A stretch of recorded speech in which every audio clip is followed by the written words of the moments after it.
My name is Mark Tallman, and I've worked for the Kansas Association of School Boards since 1990, doing advocacy work, research, and writing for the association. But I'm conducting this interview on behalf of the Kansas Oral History Project, a not-for-profit corporation created for the purpose of interviewing former legislators and significant state leaders in government, particularly those who served from the 1960s through 2010. These interviews will be accessible to researchers, educators, and the public through the KOHP website, ksoralhistory.org, and also the Kansas Historical Society and the State Library. Transcriptions are made possible by generous donors. David Heineman is the videographer today. And our guest today, I'm delighted to talk with, is Dr. Ed Hammond, former president of Fort Hays State University. We're going to explore all his background, maybe start by saying longest serving president of Fort Hays, my alma mater, by the way. Welcome home. It's delighted to be here, and one of the longest serving presidents of any institution in Kansas history, certainly recently. So you've been in exactly, you've been able to observe exactly the period that we're talking about. And of course, what we want to unpack today is a little bit of what you saw, what you've learned, so that our viewers now and in the future can historically look back and learn something from that. So maybe begin by just a little bit about, yourself, where you grew up, your experience in Kansas and otherwise, what happened before you became president here at Fort Hays, and that kind of set you on that path. Well, first of all, let me clear up one thing quickly first. I haven't grown up yet. Every day I'm still learning and still trying to grow. But I was born in McAllen, Texas. Okay. And I then lived in different states. I didn't go to grade school 2 years in a row in the same state. So I lived in New York, Boston, Toledo, Cincinnati, Dallas, San Francisco, Portland, Seattle, and then went to Kansas City. And being the oldest of three boys when we moved there, we had a surprise brother come along quite a bit later. Mm-hmm. But Dad felt that I had the right to go to high school all in one place. So I went to Bishop Miege High School in Roland Park, close by one of the first capitals in the state of Kansas, at the Shawnee Mission Indian Reservation facility, and from there went to Emporia State on a debate scholarship. A gentleman by the name of Gary Shearer, who you may know, former lieutenant governor, and also vice president of one of Kansas's largest and most influential banks before that, was a national championship debater at Emporia the year before, and he and his partner were leaving, and Emporia was looking to give scholarships to some people to come in to kind of build the team that was there that was leaving. And so the first time I met Gary was when he was recruiting me to go to Emporia along with John DeBross, the debate coach there.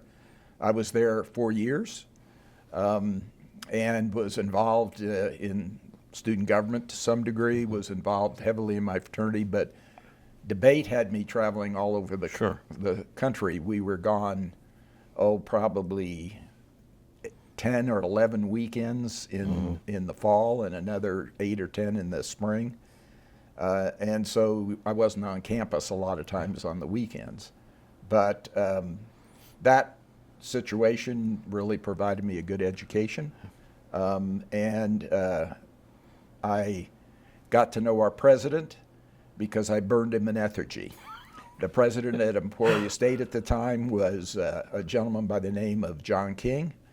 And he was a retired naval officer and had the nerve at the end of, I think, our 8th consecutive loss in football and our 28th, I think, consecutive loss all over in terms of a number of years, at a public meeting with students to say winning and losing wasn't important.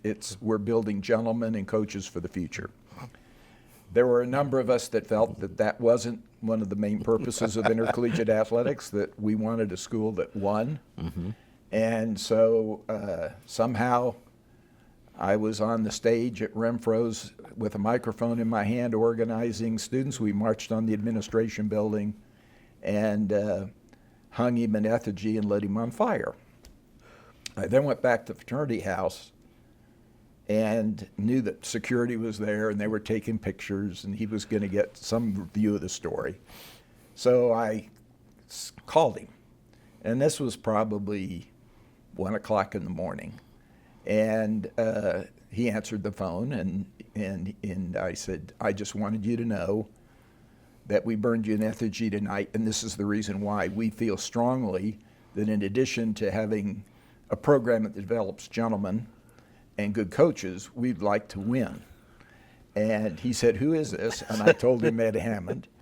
And he says, well, Ed, we've met. And I said, yes, I just wanted you to know because it's important that that message gets delivered. He said, thank you, and he hung up. About 4 hours later, probably about 5:30, a fellow member of my fraternity is shaking me in my bed, waking me up, telling me the president is on the phone and wants to talk to me. Well, later on, he told me, he said, if you wake me up at 1 o'clock, I'm going to wake you up at 5. Fair enough. 5:30 in the morning. So the end of the story really is that he invited me to breakfast. He says, of course, he asked, are you going to church today? Because it's Sunday now. And I said, oh, yes, sir. And I said, I'm going to go to 9 o'clock mass on campus. And he said, well, why don't you come by the office at 8 o'clock and we'll have breakfast?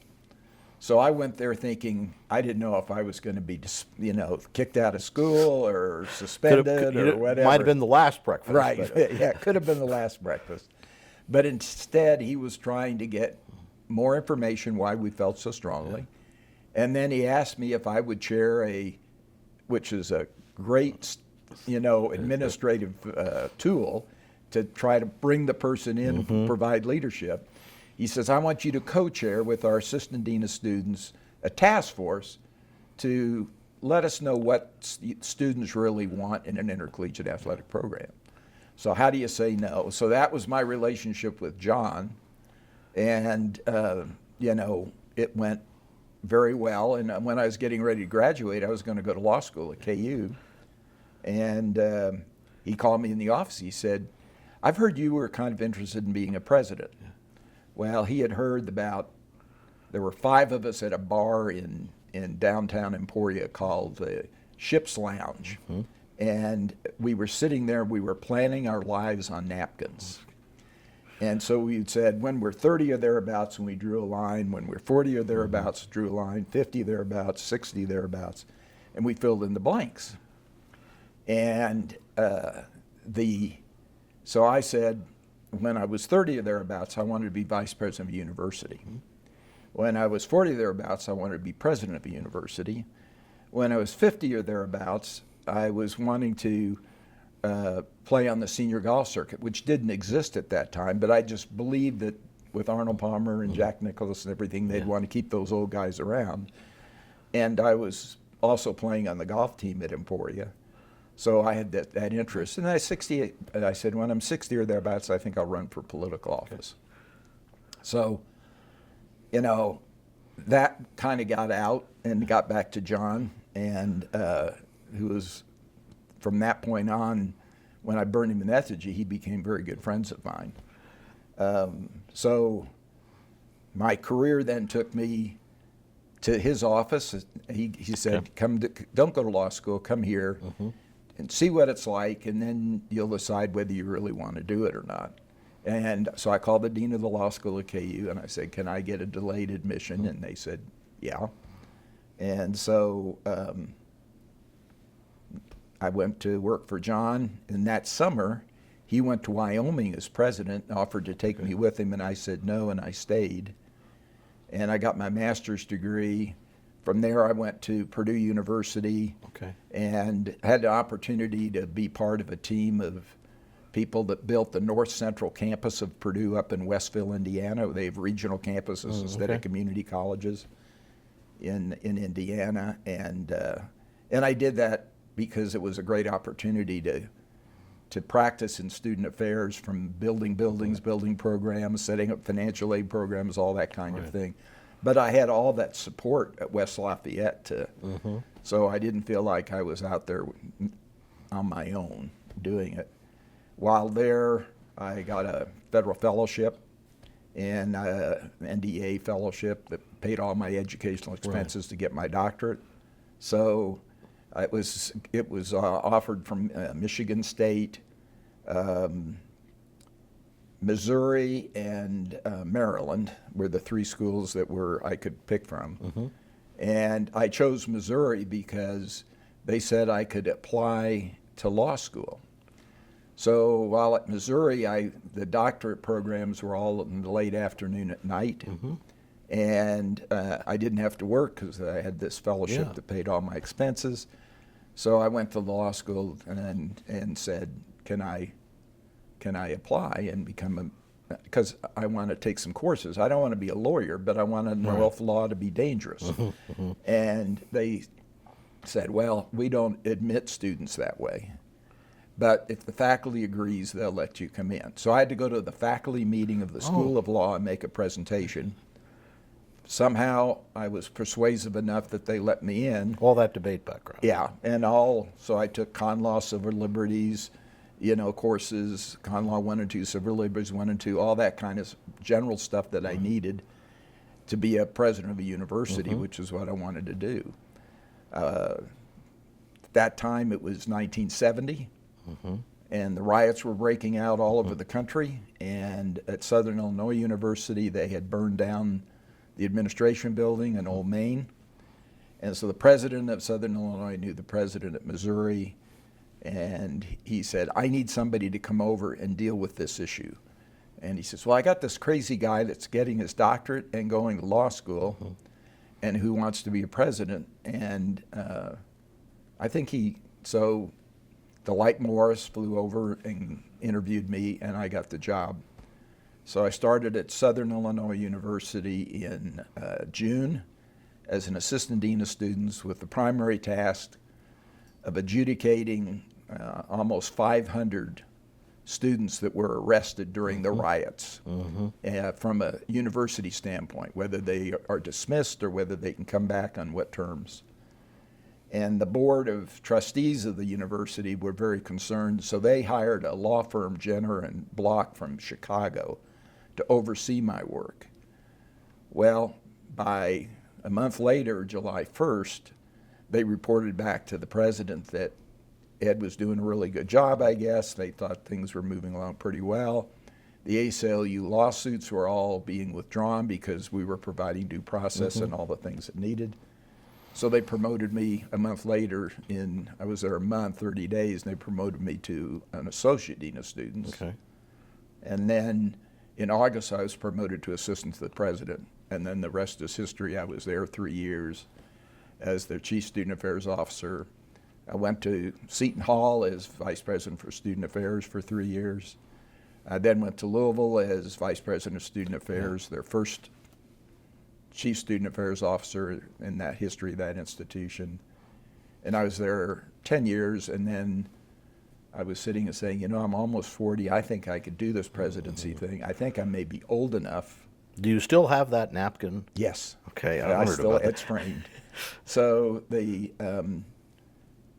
I said, I think I'm old enough. So I looked around and I said, I'm interested in a particular school that has a clear geographical constituency. I wasn't interested in a major research institution, so I applied for 2 presidencies, one at East Carolina and one at Fort Hays. And I was offered both of those presidencies, but decided to come back to Kansas because I knew so many people that were active in either the Collegiate Young Democrats or Republicans when I was in school, Right. or were student leaders on campuses in Kansas that were in the legislature or in, like Gary Shearer was beginning his political career, Right. and Bill Graves and those kind of people. So Jim Radigan was the chief student affairs officer, dean of student at Wichita State. When I was a student, and he was still there, and he served there for many, many years in that role. So it just felt, coming back here, I had a lot of contacts I could use to maybe help the institution. So in '87 I came. Just before we go into that, we're doing this. I don't know when people will be viewing it, but in 2025, time of a lot of division and polarization in the country. Some of us kind of remember, 1970, end of the 60s, and the riots and things that were going on at that level too. And I don't, that was a very striking time as well. I was a little younger than you. I didn't directly see a lot of that, but just growing up here in Hays, Kansas, I mean, we saw demonstrations and marches and some of those things, but by the time I reached the university, a lot of that had passed. The war was over by that point for the most part, so it was a very different experience. But you explained a little bit about why you were interested in Fort Hays as opposed to maybe some other options. So I kind of want to do two things. I'd be interested in knowing you achieved this goal of becoming university president. You're in a place you're kind of I was comfortable. late though. I got here when I was 41. Okay, well, that's probably we can round that probably. So I'm curious about both what perhaps you found here and how that led to some of the changes that you either began or maybe followed through over your period of time here.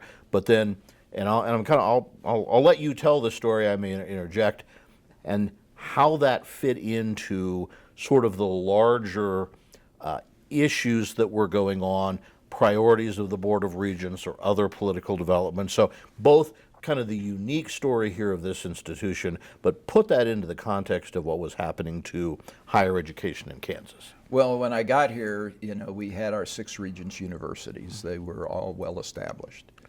We had leadership from the board at that time. We had a very strong president of the Board of Regents, Stan Koplik. And he had worked with the board through the late 80s, starting in about 1985, to develop a sense of urgency to pursue different missions for each of the schools. He felt it was very important that each of the 6 Regents universities played a significant different role in Kansas. At the same time, he wanted us to meet the regional needs. And so the state was divided up into 3 quadrants. Mm-hmm. And the western half of the state basically was one quadrant. And then there was Wichita and surrounding areas was another quadrant. And then there was the eastern counties was the 3rd quadrant. Kind of almost legislatively the big first district kind of approach. Yeah. But he assigned a research school and a regional school to each of those quadrants. Okay. So K-State and Fort Hays, right, primary service area was defined as basically the western half of the state of Kansas. It was by far the largest land mass of the 3. And then KU and Pittsburgh and Emporia and Wichita State were the other 2 combinations. So you had a regional emphasis that you had to have within your mission statement. Okay. And you had to have a distinct difference that would separate you and differentiate you from the other region schools. So during that time, for example, my first master plan, I developed 3 10-year master plans. And the first master plan was in that era of where the Board of Regents was interested in differentiation. So we came in and we talked about high-tech, high-touch, creating a very special kind of learning environment that was significantly different than any of the other 5 universities. And we took computer technology and integrated it into the classroom starting in about 1988-89. All of our dorms were totally computerized by 1988. Which to many people today probably have no idea what it was like before that. That's right. Right, so that was the beginning of moving the computer age as we now know it. When I was here, we still taught programming over in Rarick Hall, with but punch nothing cards, else. With punch cards, that's right. And your registration was you picked out a card for your class, and you stood in line in the old gymnasium, and you went through and dropped them in. And so the first thing we did here was we moved to a major IBM mainframe basis for our computing. And we also spread the computing throughout the curriculum. Yeah. So, for example, in chemistry and physics, instead of having a class where you would do maybe 50 or 10 live experiments during the class, during that period of time, the 18 weeks, maybe 10 or 11, we would do the 10 and 11 live experiments, but then we would do computer simulations that would double the amount of learning that could take place in the class. So that's how we were building value into the curriculum, by integrating technology into the curriculum. In art, for example, and we had a very brilliant young faculty member at that time, Chaiwat, who's fortunately still here, running one of the U.S.'s best graphic design programs.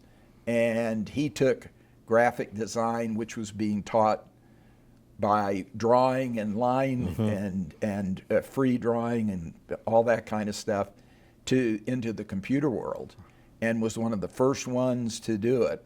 And so we had to get major high-end computing. At that time, Sun Corporation, which now is no longer in existence, had the best computer for that graphic design.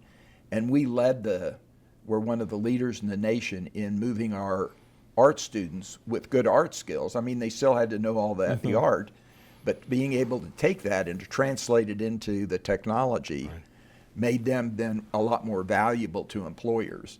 And so we spent that first 10-year period differentiating us from the other institutions two ways. One was integrating technology into our curriculum that added significant value.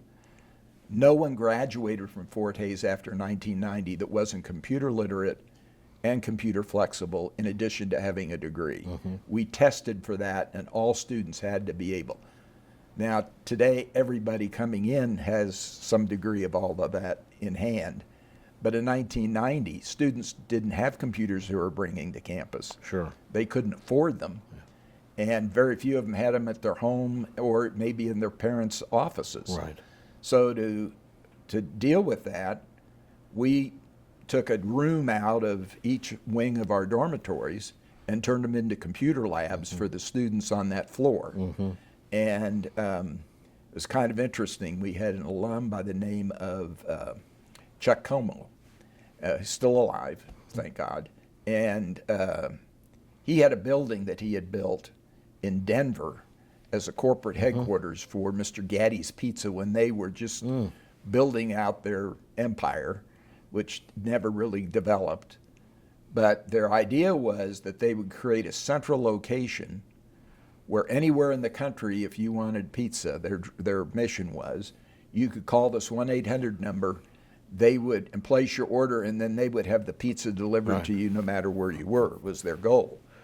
Well, very quickly they found out that wasn't sustainable in 1988, 89. So they decided, they went bankrupt and went into restructuring. So this building was there with all these computers and all this information, and Dave had a buyer for it, rather Chuck Como had a buyer for it, and he decided that, he came to me and he said, I really like what you're talking about. Yeah. I've got this building out here with all this equipment. I'll give it all to you if you'll just get it out of there, because I've got a buyer who wants it, but they don't want any of this They junk want the building, but not the, Yeah, not that. Yeah. So we went and rented 2 semi-trucks. We drove out to Denver. We took all the computing equipment out of this corporate headquarters, and that's what we used to put in all the dormitories. So instantaneously, we were able to computerize, in effect, our living and learning environment. So was there a particular reason you, or I don't know what planning had gone into this, why did you decide at that point to make this emphasis on computing skills? That just, you had an insight into the future that others didn't have, or you were uniquely, you're curious as to what there were several actually- other institutions that could have done that as well. Right. I actually interviewed for the presidency here with this vision. Okay. And I talked to the Board of Regents when I interviewed.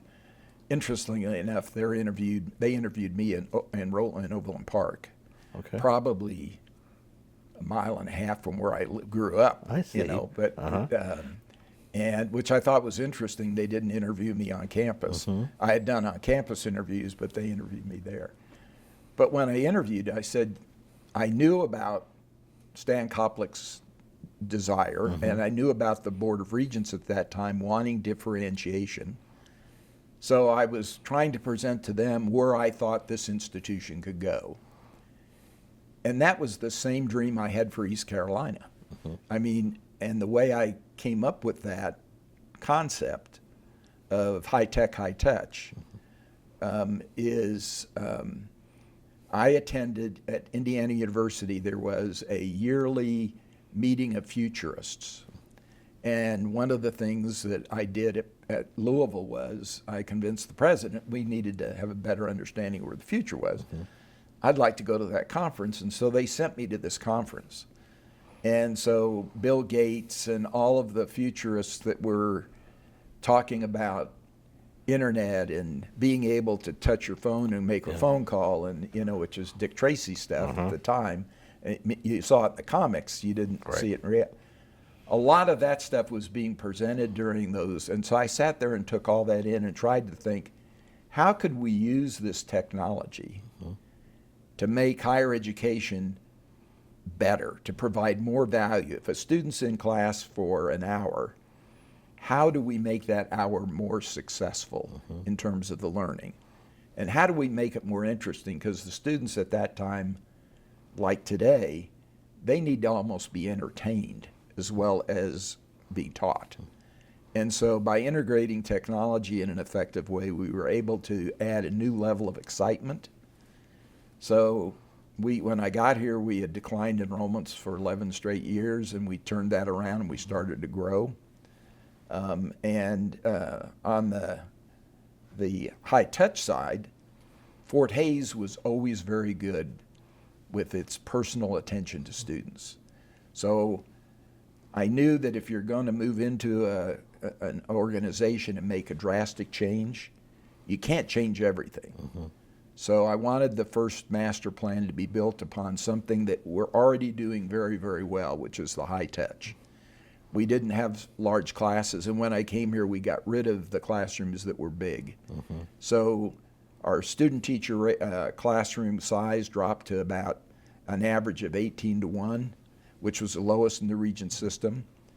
And all of the research shows that the smaller the class, the better they're learning. So I used that as a documentation for why it's a little more costly to do it that way, but it's also a better learning environment. So we add that high-touch side to the high-tech side, and that created the differentiation between us and, say, Pittsburgh, which was using this as an opportunity to move into higher education technical learning. And Emporia was more of the educational learning, Teachers College, which was their original mission. K-State was the land grant. It was primarily, ag and vet and that kind of thing. KU had all the medical and research side, and Wichita had a very creative president that was there that moved there and got doctorate programs, but pushed them into aviation engineering and more in that area. So the 6 Regent schools, when the public and the legislature would look at it, would see there are 6 Kansas schools, but they all are providing a different kind of educational environment, a different kind of education. And as someone observing this, you can still sense all of that today in those institutions, but you indicated this was really the focus of the 90s, kind of your first. So maybe to transition a little bit, you talked about enrollment growing here.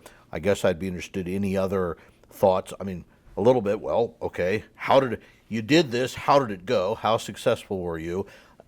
Both in terms of the university here, observations you might have had on what that meant for the system, and then what comes next as we move into this Okay. century, I guess. Oh, that's really a good question. The 90s also was the last years of the formula funding budgeting of higher education in Kansas. So what that means is that each of the 6 schools got a certain amount of money for each credit hour that they produced. And the regents got less per credit hour than the research schools because they had their cost operations was a little bit higher. But tuition was, in the state of Kansas at that time, throughout the 90s, was part of the state general fund. So all of the tuition dollars that were raised on our campuses went to Topeka, and then we had to go, if you remember, I had to go hat in hand to Topeka and make the case why we should get so much money back from the state, from the general fund. But we were contributing large amounts of money to the general fund. In the 90s, because of my interests in politics and everything, I decided as a president to be the face of the university in Topeka. A lot of the institutions were using lobbyists, very capable people. Yeah, I mean, not that there's anything wrong with lobbyists. No. Very capable people, people that did the job extremely well that I learned a lot from, like Eric Sexton at Wichita State. And of course, you already talked about a certain woman, Sue Peterson. Sue Peterson at K-State. K-State, and who, were there for a long time in that role and knew the avenue. And I was a new rookie coming in. Right.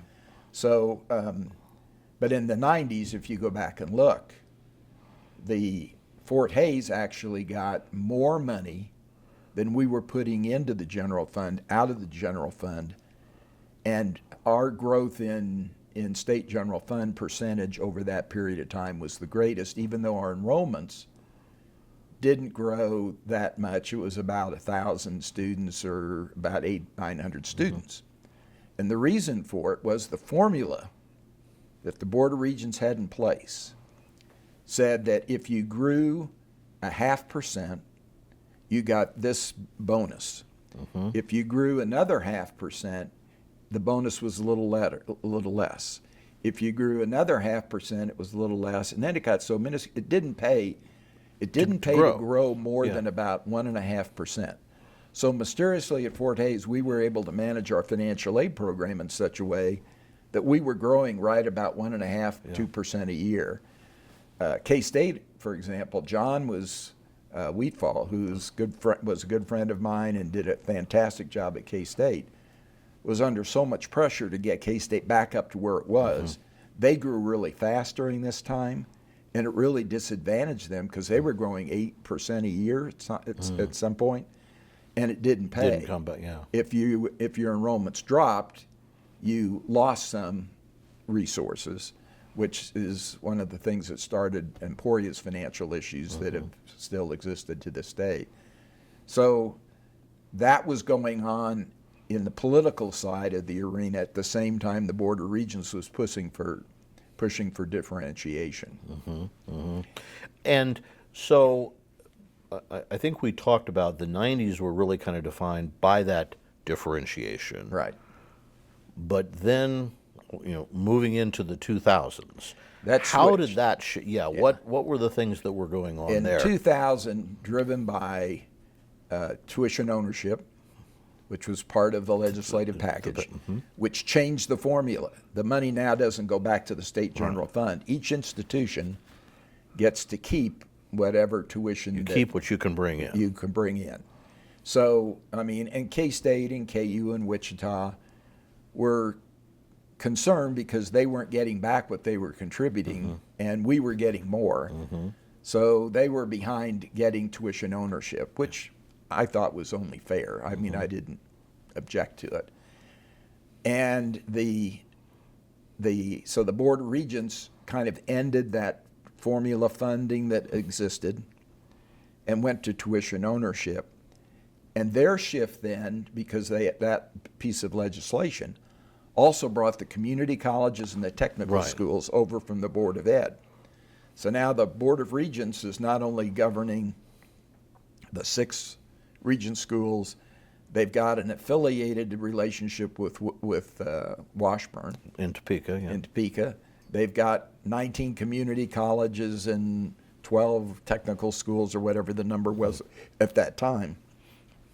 So their emphasis changed to, and the governor at that time, it was the end of Gary Shear being there with Bill Graves. Right. They were behind this move to go to tuition ownership too. They started saying the role of the regents needs to be, especially with their new broader responsibilities, needs to change, and we need to emphasize educating Kansas. So access and serving the largest population of Kansans we could became the emphasis for that next 10-year period. So that meant, for me, it meant we needed to grow. But, and I'm assuming, correct me if I'm wrong, that's fitting into this trend that, really now there's more discussion and focus at the K-12 level that the workforce is going to need more people with higher levels of education or credentials, whatever you want to call it, that we've had this decades-long shift where, jobs that require a high school diploma or less have been shrinking, and the economic need, I guess, both for the economy in general and then translating to an individual is so how do we put in place a system which does continue to increase the number of people that have first completed high school and then moved on to earn something else to give them a credential for the workforce? And what you just articulated was really at the end of the emphasis on access. Bringing in the corporate and employment needs of the state and trying to tie them to the institutions. That really occurred in the latter part of the 2000 to 2010 period. But in 2000, when we moved into this access issue, and I looked at the funding, we did away with the funding formula, and the Board of Regents was supposed to develop a new formula, but they never could. And as we sit here today in 2025, 25 years later, the Board of Regents still doesn't have a funding formula in place. To replace what they got rid of. To replace what was gotten rid of by the legislature in 2020.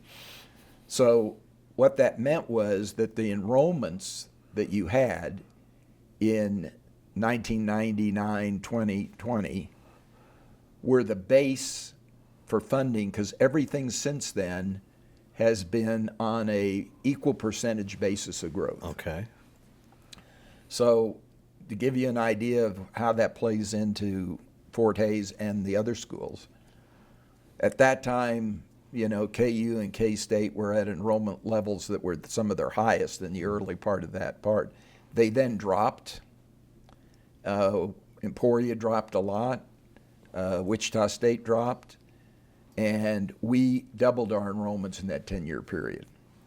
So the problem that created for us was we weren't getting any additional money for growth, even though we were meeting the Board of Regents' desire To increase. to serve more people, and especially more Kansans. So we had to look at how we developed a strategy to do that. And we decided that we would emphasize low tuition and also distance learning. So low tuition up until tuition ownership died in 1999-2000, when it started. Up until that point, the Board of Regents controlled tuition, and they held it down. And the schools all agreed, let's hold it down, because we didn't get the money anyway. It went to state general fund, so we didn't care.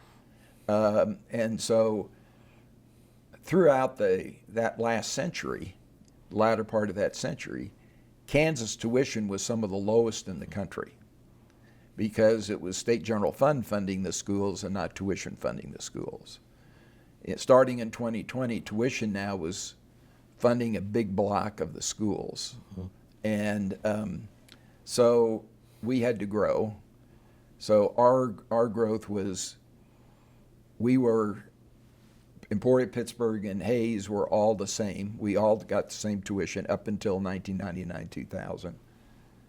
KU, K-State were all basically the same. But then each school could come in and ask for their own tuition. Well, since tuition was so depressed by that environment that existed, KU came in and said, we're going to go at this tuition rate. And they jumped tuition dramatically. And if you look at 2000, 2001, 2002, 2003, 2004, KU tuition went way up. K-State tried to run with them for at least the first 6 years until they saw that it was really detrimentally hurting their enrollments, and then they kind of backed off. But KU believed that if you charge somebody a high price, they perceive that the value is going to be greater than the lower price. Well, my philosophy is simple. In a marketplace, there's only two places you want to be. You want to be at the low end with a high quality product, or you want to be at the high end with a high quality product. There's no way we were going to be at the high end and compete with KU for quality and for price. So that first year when they all came in, including Emporia, Pittsburgh came in, because now all of a sudden here's new revenue you can get by just raising tuition. They all raised tuition. I said, we're not raising tuition. They looked at me like I was crazy. I said, no, you have two choices, the same choices you have in business. You can either serve more customers or you can charge more, and we're going to double our enrollments. So at that point, we were about 5,000 students, a little over 5,000, probably not quite 6, with on campus and our virtual college, which we had started at that time, which was our online program. And we were the only player in the online environment. I was going to say, and again, for people now Right. and in the future, I'm sure many people cannot remember a time when the only way you could go to college was to go to college. And Right. in Kansas, at least, you were one of the real leaders in moving away from that. To give them credit, they had an extension effort where they did a mail order kind of little degree programs that they did, but it wasn't very popular.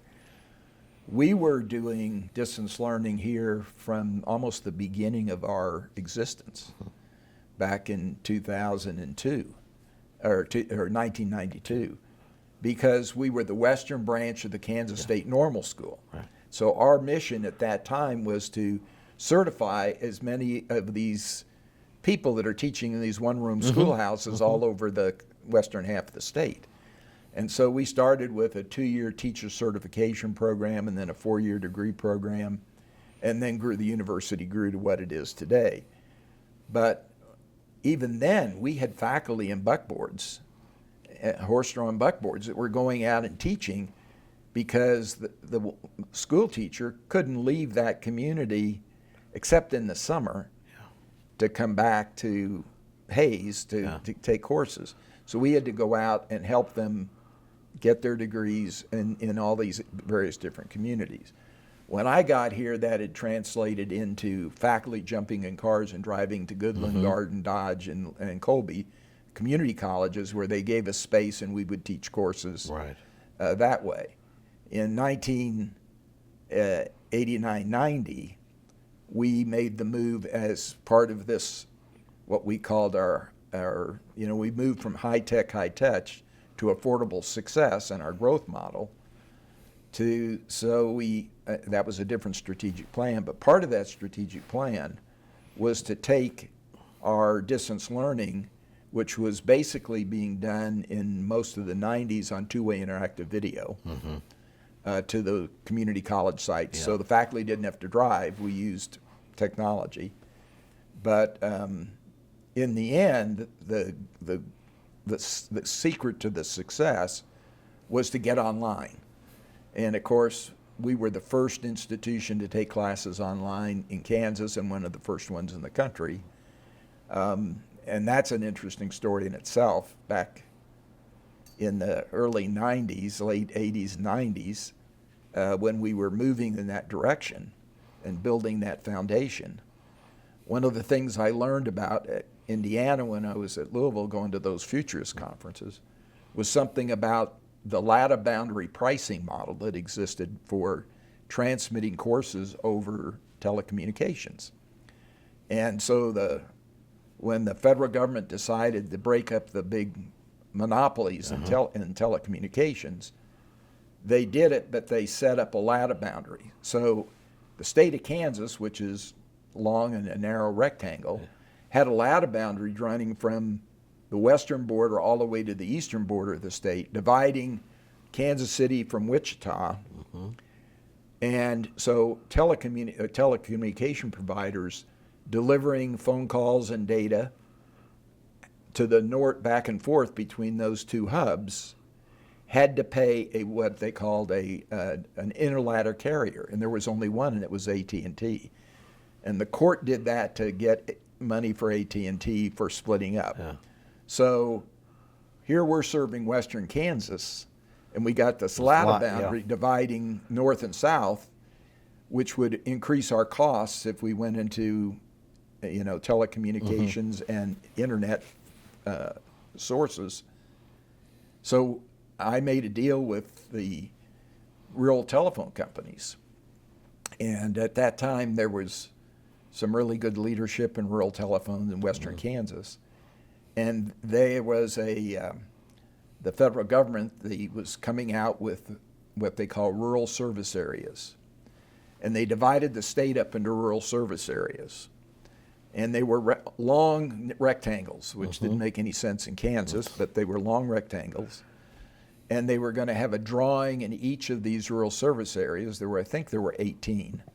And that didn't include Wichita, which was a Tier 2 city under the FCC, and it didn't, which they took Kansas City, Kansas, Lawrence, and Topeka and made them a Tier 2 city. So the rural service areas was everything else. And so they were going to have a drawing, and so under the FCC rules, there had to be a winner in the wire carrier hat and a winner out of if you didn't own wire. Okay. So if you were in a business and you wanted to get into cellular transmission or data transmission and you didn't own wire, you were in the wire hat. If you were a telco, then you were in the wire hat. So they were going to form a company to compete against Southwestern Bell and a little bit AT&T and United at that time, which then became Sprint, was in that transition. And so I was in a meeting with them, and they were planning to form this group of probably 12 or 15 rural telephone companies to come up with a company that could compete with the big boys. I said, "You're crazy." They said, "What?" I said, "No. You guys should enter each of these drawings as individual corporate entities as you exist now. Because then you're going to have 15 pieces of paper in the hat. There's only going to be one in there that's Southwestern Bell, one in there that is AT&T or Sprint or whatever, and your chances of getting the arrangements. And just think about," I was telling them, think about how much you're going to save. Because in serving these rectangles, the way the FCC designed it, you had to build a tower in the north part of the territory, another tower in the south, and control the wattage so it didn't spill over into the next rural service area. So they did that, and they got, I think, 15 of the 18 out of the draw. They bought the other 3. Then they formed Kinney, which is the Kansas Independent Network based out of Salina, which was a separate corporation that really pushed a lot of fiber out. But in return, they gave Fort Hays State free access to the backside of the fiber cables throughout the western part of the state. So we were able to deliver courses from Hays, Kansas, to anywhere in the western half of the state of Kansas with hardly any cost. Whereas any other institution trying to compete in that marketplace had these interladder charges that they had to deal with. And so we had a competitive advantage there, and that's how we were able to really begin to grow. And by the end of that 10-year period, so 2000, 2010, you could take the distance learning enrollments at all the other 5 region schools, add them together, and they didn't even come to half of what we were doing in the state. And so a lot of our growth was during that period of time. And that was growth that was not costing, because we didn't have buildings, we didn't have other things like that. So the growth of the virtual college at a time when we were being disadvantaged by the lack of a funding formula by the Board of Regents, we were able to neutralize that. And then during that same period, we moved into China, starting in 2000 as well. And that is another story. You want to get into that or not, we can get into that. But that produced, when I retired, we were about 15,000 students. So we went from 5,000 students basically in 1999 to over 11,000 by 2010. So the Board of Regents over time realized when they thought I was crazy, then they thought I was smart. And as a result even today, now I've been retired for 10 years, Fort Hays' tuition and fee structure is such that we're less than half of what KU and K-State and the other schools in the state are. And it's because we have a large virtual college, or now it's called Fort Hays Online, and we have the China program that produces revenue that lets us then service Kansans at a lower cost. Right. So, dramatic story, but as you're indicating, somewhat unique. You were able to do some things a little bit differently. What are your observations over the same period of time of, I guess, either how other institutions were either trying something different or reacting, and what was happening sort of to the, kind of the political climate at the time, maybe how the legislature and others, view higher education, support higher education, or changing expectations. So, what can you, again, has been a leader among the institutions over that period of time, what were some of the other things going on, either statewide or in other institutions, and how they might fit back into that? Well, if you look at the 90s, when the Board of Regents was stressing differentiation between the institutions, you saw Pittsburgh under Don Wilson and other presidents there really develop a significant emphasis on technology, construction, manufacturing, that kind of thing. You saw Emporia, the Jones gift to Emporia State really emphasized their teacher ed role. You saw Wichita State with their new doctorate programs in aviation and engineering, and their partnerships with the aviation community in Wichita, which is substantial, and is a major economic player in the state of Kansas. So meeting that need at Wichita State made a lot of sense. But it differentiated them, even though KU has a little aviation engineering in their engineering program, but Wichita is more of what I call hands-on aviation engineering, where they're dealing with tail design and seat construction, constructing safe seats and all kinds of stuff. And in K-State, John really emphasized the ag side and the vet side, and met a real need there. I mean, if you look at K-State, they're probably responsible for most of the wheat seed that's planted in Kansas. I mean, the kind of wheat, the seed that we use, was developed a lot by the researchers at K-State over the time I've been around Kansas, so which is agriculture is a big part of the state. So each of the schools really worked very successfully with leadership of their institutions and the Board of Regents support. The Board of Regents was supportive of anything that would make us different. And so when I would come into the board with a plan of moving distance learning forward, they thought they didn't understand it, but they were willing to let me try to do it. And it's like the China program.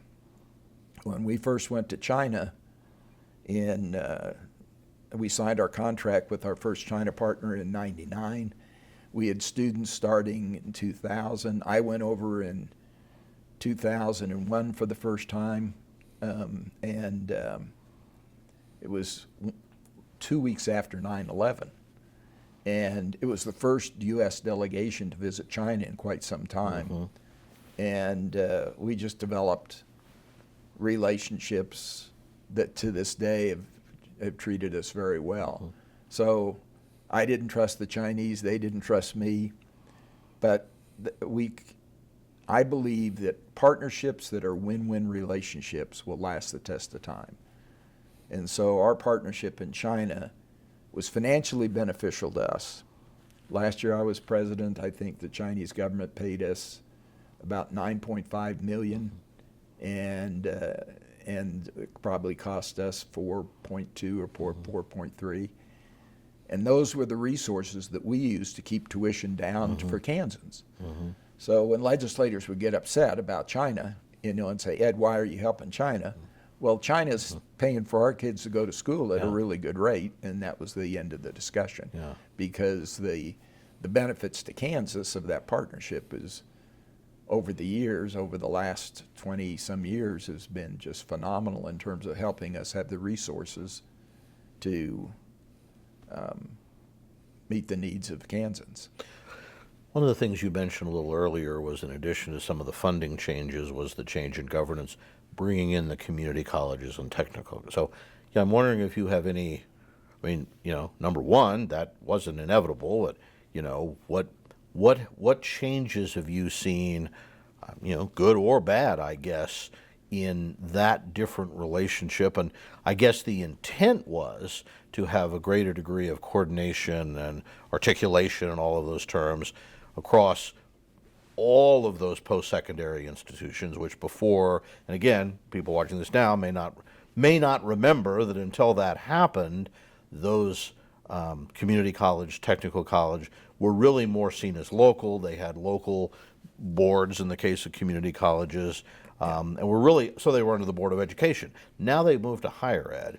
What are some of your thoughts on the consequence of that change? Well, I think it brought about the first statewide kind of planning for all of post-secondary education for after high school, and it led to a lot more cooperation. And you talked about curriculum development. It's now in Kansas.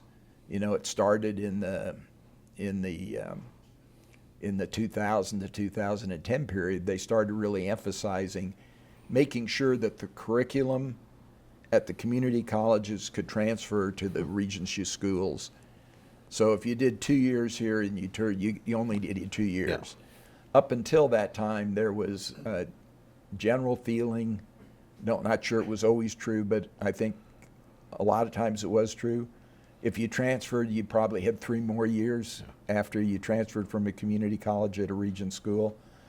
So that changed, and that took curriculum changes at the community college level, because they had to raise their standard and teach the same. An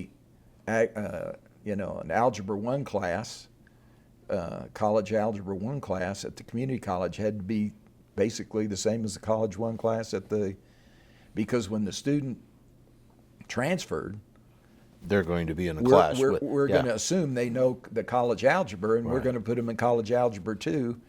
But if the college algebra 1 was only half of what it is at the 4-year schools, so it raised, I think it encouraged and it raised the standard and the curriculum material at the community college level, and it made transferability a lot easier. And then, one of my, after the period of 2010 or 2000 to 2010, where the board was really pushing that, the board then shifted because of the way the legislature shifted to really stressing efficiency. And it was during those times that we began doing a lot more cooperative kinds of things that would save money. And I even proposed a merger of Barton County Community College with Fort Hays. At that time, the Board of Ed was still controlling the community colleges, and they voted against it because they didn't want to see the community colleges argued that if you let one of these things happen, it would happen a lot of times. I then tried Pratt, and in Pratt we had a county-wide vote in favor of it. We had the Board of Trustees support, which we did at Barton County. But the Board of Regents at that time voted 5-4 not to do it for the same reason. We almost got it done. And then as I was retiring, we were in discussions with Dodge City about doing something. And Dr. Mason, the new president now, has been successful in taking Goodland and Beloit, the North Central Technical School, and the technical school, and merging that with Fort Hays in a way in which there's tremendous savings, because it's just like the banks that merge or any other mergers.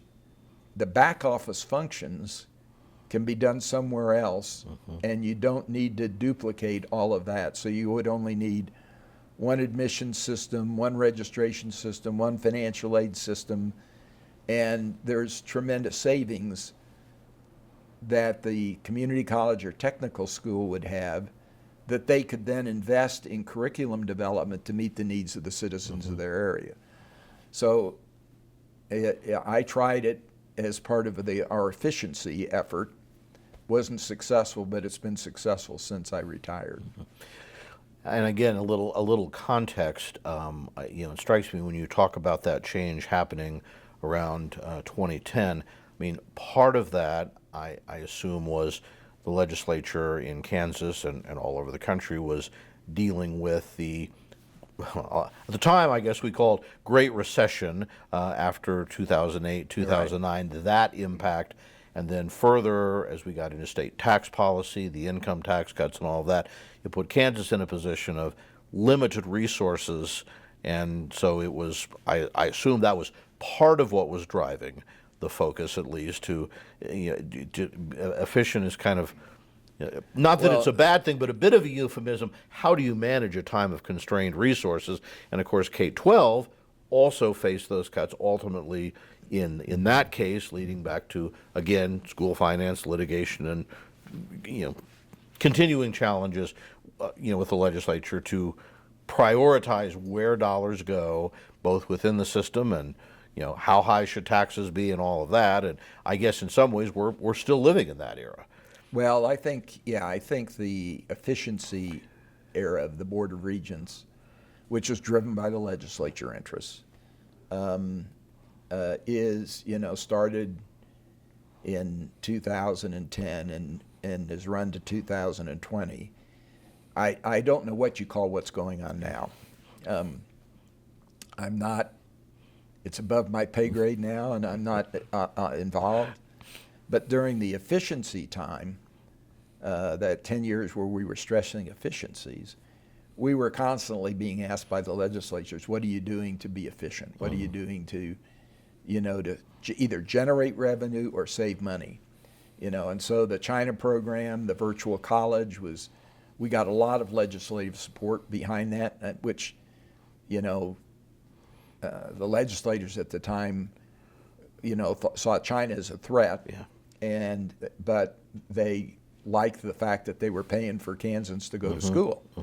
So the things we did here that were different in that period than the earlier period is we looked at internal things. For example, we developed our own construction company at Fort Hays. We were the only Regent school that did that. And the reason was when we had a building project of some nature, not a gigantic one because we couldn't do that, but a reasonable size project, and we would bid it, the firms out of Kansas City and Wichita would bid a lot higher because they have all that Right. all the transportation and site set up here and stuff like that, and we didn't have the hardcore programs here or the businesses here that could really do it. And so we developed our own construction company, and we'd say, okay, what would it cost us if we did it? So I just took positions that existed here, and we created a couple of plumbers, and we created electricians, and we had to put together a whole company that we could put in on a major renovation project that would, if we bid it out, would have cost us a lot more than doing it ourselves. So we were more efficient that way. The other thing we did was I looked at what our major costs were. And one of them is electricity because of our emphasis on technology starting back. We were using on a per student basis a lot more electricity than other schools were. And so we looked at, how can we reduce our demand? And so I found out there were some generators that were available from Fort Riley. And so we got those, and we moved them here. We got some big oil tanks, 5,000-gallon tanks that we buried. We would buy surplus and older diesel fuel from the military at Fort Riley and fill up our tanks. And then we did something called peak shaving. People don't understand that your electrical bill, if you look at it, is driven by two things: how much electricity you use, and then there is a second cost that is constant across all 12 months that is based upon, it's called the demand charge. And your demand charge in your home bill or your business bill or your farm bill has a demand charge and a usage charge. Well, the demand charge is set by the maximum amount of electricity that you use in any 15-minute period throughout the year. So guess what? Our demand charge on our bill was established because we turn all the air conditioning on in August when the students come back. So usually in August, early September, we hit our peak because we got all of our technology, all our computers working, we've got all of our residence halls, and we were full. And so we'd fire up our generators, and we would we'd generate power and shave off that peak, reducing our demand charge and saving us money. We'd save about $350,000 a year on our bill, and which at that point was about $1.5 million. And so then the next phase was put in wind generation. So we're the only state agency that I know in Kansas, in which I still don't understand why, and I've talked to the legislators about it, and I've talked to others about it, why we don't do it. We've got wind all over Kansas, and certainly do. And so we put in 2 wind generators, and we generate enough power that we can reduce. We don't even need to take anything off the grid. Right. Now, Midwest Energy, our local utility company, wasn't real excited about losing their biggest customer, but we were able to save money. So we saved money from peak shaving until we could get the wind generation capability to meet all our needs. In fact, in the summertime, now, because we don't have as many on-campus classes in the summer, a lot of that's mostly all virtual. We don't have to keep all the buildings cooled to the same degree. Right. So one generator will run the whole entire Fort Hays campus now. It's interesting you talk about the wind generation. So I'm probably not going to remember this correctly, but it strikes me that when I was a student here in the early 80s and when the remodeled Rarick Hall, I believe, opened with solar generation was, at the time, I'm trying to remember where they said it was the largest public building in the state of Kansas to be solar powered at the time. Right. That was a long time ago, certainly before wind was where it is now. Well, we could probably talk another hour, but in the interest of our viewers, we probably ought to look at wrapping up a little bit. Let me give you a chance to just see, of the things we've gone through, are there any other things in terms of accomplishments or issues or lessons that we haven't talked about that you think you would like to impart as you kind of look back on the career you've had here, both as a leader and the last 10 years not as president, but still being affiliated with the university, still being a part of this community? Yeah.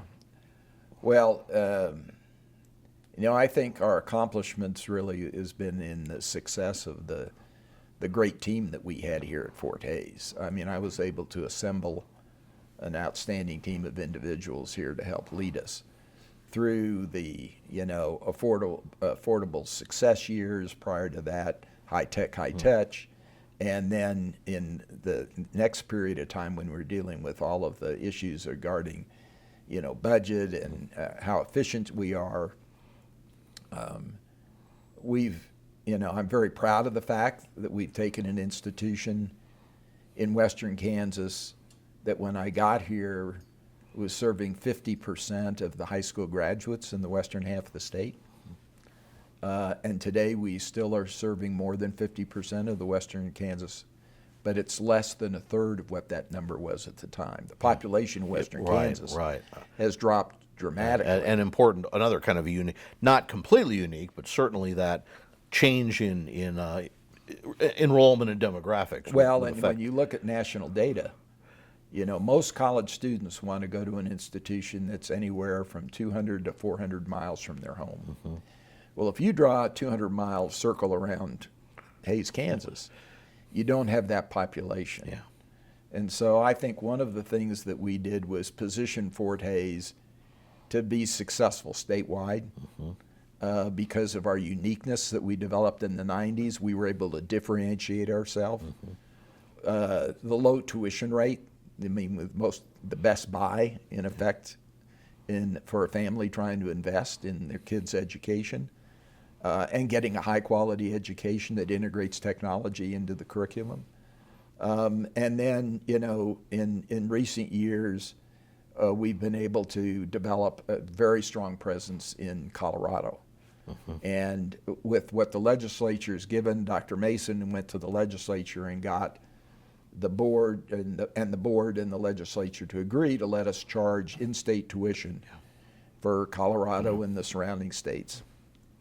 And but if you stop and think about it, between Fort Collins and Colorado Springs are more people than in the whole state of Kansas. Yeah. So, we are developing a very strong presence there that's keeping our on-campus enrollments. Mm-hmm. And so, my goal for the 2020 to 2000, 2020 or 2010 to 2020, the goal was to grow the university to 20,000 students. Well, we made it to 2015 and 16. We got to 2016 after I retired, and then COVID hit, and we dropped down, and now we're getting back up to 2015. But the key there was to continue to grow the institution in ways in which we add value. Mm-hmm. We don't lose the personal touch, and we provide it at a cost point at the lower end of the scale that makes us very affordable for people all over. And as a result, you can go to Fort Hays cheaper than you can go to Colorado schools. Mm-hmm. So we're a very attractive option, and it's the same driving time from Kansas City to Hays as it is from Denver to Hays. So I'm experiencing that this very trip, as a matter of fact. So I think that's what I'm most proud of, is we've been able to position the institution for a long-term success. I'm very proud of the fact that, when I got here, we didn't have any reserves. Yeah. I mean, you didn't need reserves because of the way the schools were funded under the funding formula. In fact, you got disadvantaged in some way if you had reserves then. And so I took the institution from that, whereas today, well, when I retired in 2014, we had about $45 million in reserves, which was one of the highest reserve rates to budget, because our total budget was maybe 1.1, or it was 101, 102 million, something like that at that time. And the legislators would always say, well, you don't need money. You're making money, And I said, well, but we're building all our own buildings. We don't come to you asking for money for buildings, like the other schools do. We're constantly upgrading our technology, and there's costs in that. But I tell them, I say, what do you want? Do you want a school that is out there trying to position itself financially stable and independent, or you want one that's dependent upon the tax dollars? And they would always say, no, Ed. Yep. We were very happy. Now that we've thought about it. Now that we thought about it, we kind of like what you're doing. So, even though, we did things sometimes that would be politically, you would think would be difficult in Kansas, we're very easy in Kansas. Yeah, yeah. Well, that's probably a good place to leave it, because I think probably people continue to want to think about, political choices are always difficult. What are the things you can do to be maybe more successful in that area? And I think public education on any side is going to have to be dealing with a political environment and a public environment, and often a legislature. So I think you've offered us some insights over the years of things you've been able to do somewhat unique to help this institution while still fitting in to some of the long-range goals of the Regents and the state had. So very much appreciate your time, and we certainly also appreciate our viewers. Hope you've learned something. I know I have, so thank you very much, and thanks again to the Oral History Project.